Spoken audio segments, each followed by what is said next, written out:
मांझी जी का एक बयान आया जो वो अपने कार्यकर्ताओं के परिप्रेक्ष्य में दे रहे थे, जी, जी। जिसमें उन्हें उत्साहित कर रहे थे आने वाले चुनाव को लेकर, भीड़ दिखा रहे थे अपने जी। सहयोगियों को, गठबंधन के और अपने दुश्मनों को, दोनों को वो ताकत दिखाने की कोशिश भी कर रहे थे।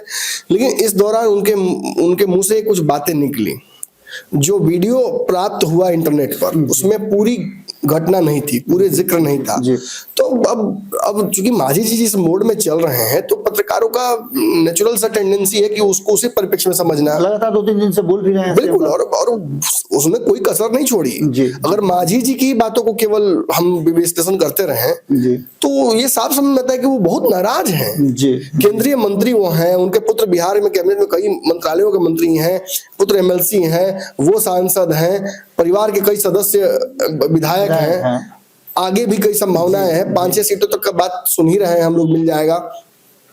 उस सीट की संख्या को 20 कराने के लिए या उस 15 के आसपास कराने के लिए मांझी जी लगातार दबाव की राजनीति बना रहे हैं, कर रहे हैं, बयान दे रहे हैं।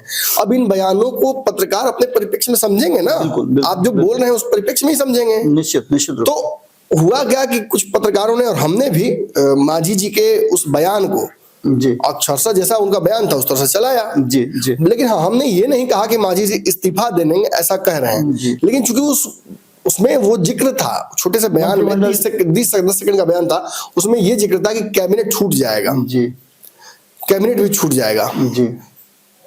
तो उन्होंने जिस परिप्रेक्ष्य में कहा, वो तो स्पष्ट हो रहा था कि कैबिनेट भी छोड़ने की स्थिति में वो आ जाएंगे अगर उनको सीटें नहीं मिलेगी, सम्मान नहीं मिलेगा, अगर भय ऑर्डर। और अगला लाइन उनका क्या था उसमें, भय बिन होत न प्रीत। बिल्कुल। तो क्या भय दे सकते हैं? उन्होंने कहा कि मैं तलवार थोड़ी उठाऊंगा। तो क्या कीजिएगा मांझी जी? तलवार नहीं उठाइएगा, गोल गोल बोली बोलते रहिएगा, तो आपको सीटें 20 को मिल जाएंगी। निश्चित ही आप दबाव बनाने के लिए कहिए कि तो अगर आपको लगता है कि हम मंत्रिमंडल के चलते डर रहे हैं तो मंत्रिमंडल छोड़ देंगे, कैबिनेट छोड़ देंगे, यही ना कहना चाह रहे थे। खैर जो भी हो, लभेर दिए पूरा। उसके बाद उनके प्रवक्ता है, जब उनको समझ में आ गया और मांझी की खबर है कि दिल्ली जाना ही पड़ेगा उनको,